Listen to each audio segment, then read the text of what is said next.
Hi, folks. I'm John Wooden, and this is my friend Steve McLeod. And today, a birthday party for Ziggy Stardust and the Spiders from Mars.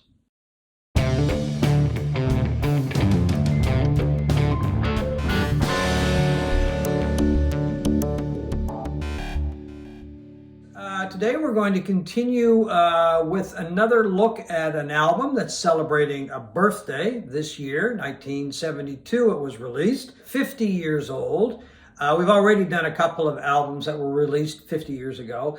Today, we're going to talk about the album that really catapulted David Bowie from minor star, I guess you could say. Certainly in North America. North America. He wasn't known at that time. Too huge. Yeah. It's called Ziggy Stardust and the Spiders from Mars. Your favorite album of all time? Yes, it is. I talked about it before in our favorite albums lists of all time, and I heard it in the... I think you've talked about it more than once. Yeah, probably. Anyway, who's counting? Yeah, in August of 1972 was when I first heard it, and it blew me away. It's the album by far that I've heard the most in my life. Nothing is even close to it, really. It's an album, when I first heard it, I played it probably every day, at least once a day, for 2 years. That's how much I love this album. Whoa. Yeah. And it was a mind blower. It just... Again, I'd never heard of the guy before, and it was a review in Circus magazine, a magazine that I think you probably let. I read Circus Yeah. monthly. Yeah, it was a monthly magazine, wasn't it? Glossy monthly and magazine. it made such an impression on me. I rushed down to my local record store in Moncton, New Brunswick, and of course they didn't have it. They didn't even have a Bowie section. Yeah, I was going to say, did they even have a section? No. So I had to wait until I went to Ottawa that summer in August to buy it. I was visiting friends there. And the reviewer in Circus called it a stunning work of genius, not your everyday album, but an album for every day. Whoa. I literally took that to heart. I was going to say, you listened to that critic. Yeah, I mean, it's just a fantastic, otherworldly album by somebody that we knew nothing about at that time. You know, he literally was like something from Mars. Back then... Well, he looked like something from He looked Mars. like something from Mars. Yeah. And it was just a stunning album. I mean, every song was tremendous. It was the beginnings of glam rock. You know, T-Rex and Bowie were kind of around the same time. Just incredible songs with really interesting lyrics that stood out, which takes a lot from me lyrically to pay much attention to lyrics. Yeah. I'm a music guy first. And he was one of the few at that time that really kind of piqued my ear. For his wordplay, for his ability to make make lyrics sound as good as the music. Yeah. And I guess the question, well, obviously I believe it's Bowie's greatest album. What do you think? It's one of my favorite Bowie albums. I'm torn. I was telling you this the other day. I'm kind of torn between it and Let's Dance. And I know Let's Dance is far more commercial, but I just really like the sound of that album, Let's Dance. I mean, he had a fantastic band when he was putting it together. It just had a really good feel to it. But once again, it's one of those albums that on Tuesday, it could be Ziggy, and on Wednesday, it might be Let's Dance. And then, of course, Black Star got thrown into that mix. The last album that he did, which I really like that album. It's obviously more of a downer than Let's Dance. I mean, the sound doesn't even sound like the same guy. No. That's one of the things that I love about David Bowie, is that he never sounded the same. Well, he was a chameleon, and he was a chameleon in every record that he did. He was somebody else. Yeah. He played these different personas. And the Ziggy one was this mysterious, sort of androgynous, maybe bisexual, maybe gay guy who, back in 1972, that was quite mysterious and kind of shocking. Yeah.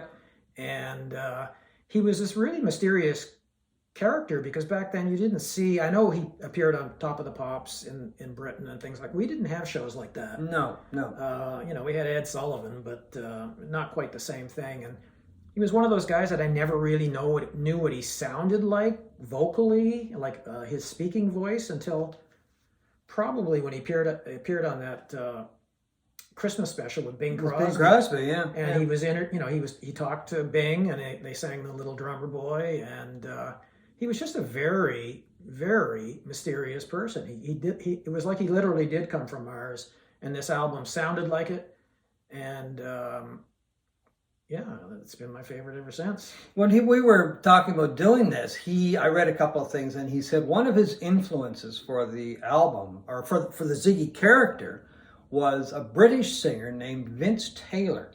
So I went back, and you can find everything on YouTube, including the Sonic Obsession. But I looked at a couple of old clips of Vince Taylor, and he was kind of like a Eddie Cochran, Gene Vincent singer, who I really never heard tell of before.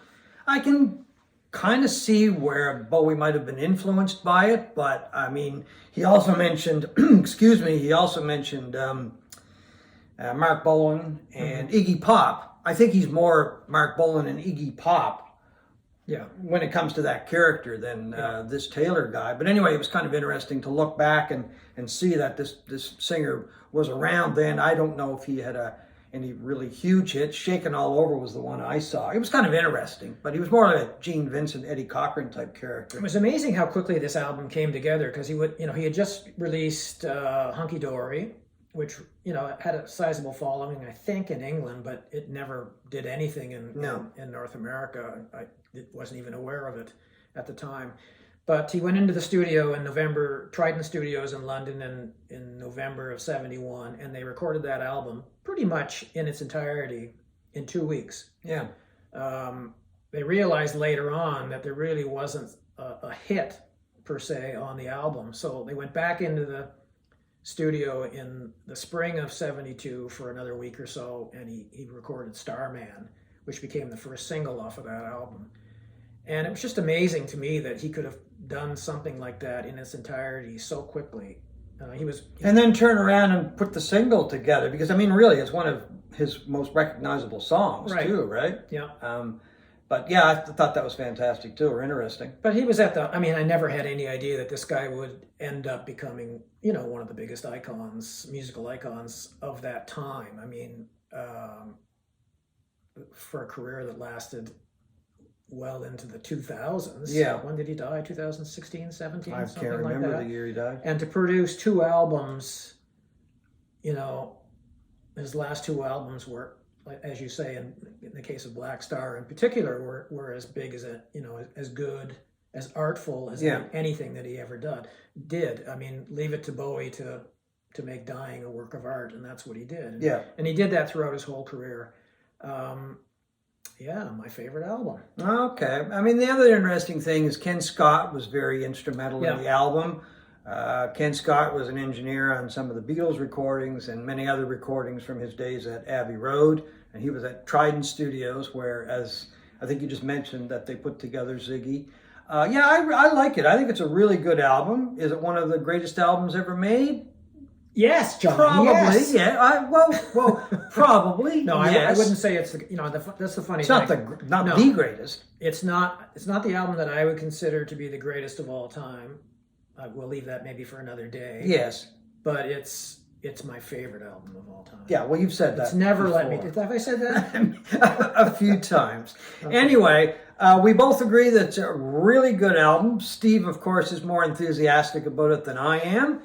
But anyway, we both want to say happy birthday to Ziggy Stardust and the Spiders from Mars on this Sonic Obsession.